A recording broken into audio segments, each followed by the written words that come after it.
মালদার কালিয়াচকে 4 বছরের এক শিশুর দেহে বার্ড ফ্লু সংক্রমণ ধরা পড়ার ঘটনায় শুক্রবার মালদায় এলেন রাজ্য স্বাস্থ্য দপ্তরের এক প্রতিনিধি দল।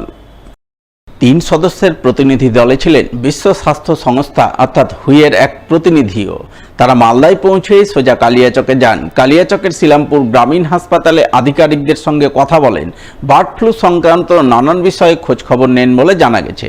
এরপর স্বাস্থ্য দপ্তরের প্রতিনিধি দলের সদস্যরা বার্ড ফ্লু আক্রান্ত শিশুটির বাড়িতে যান, শিশুর পরিবারবর্গের সঙ্গে কথা বলেন, শিশুর শারীরিক অবস্থার ব্যাপারে প্রয়োজনীয় খোঁজখবর নেন তারা।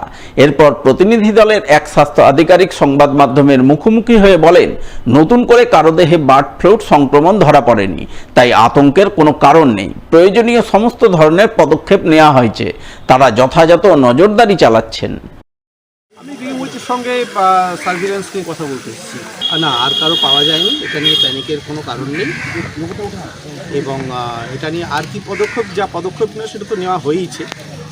আমরা সার্ভিলেন্সটা ঠিকমতো জারি রাখবো।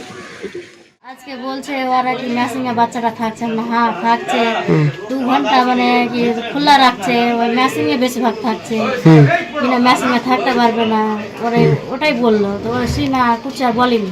কজন এসেছিল? মানে 5-7 জন আসল। ওরা মানে বলেছিল যে অনেক টাকা খরচা হয়েছে, এগুলো অক্সিজেন ভরা দিনে 800 টাকা খরচা হয়েছে। মানে এখন তো লাগাইছে না, যদি যায় তো আরো মানে বেশি খরচা হবে।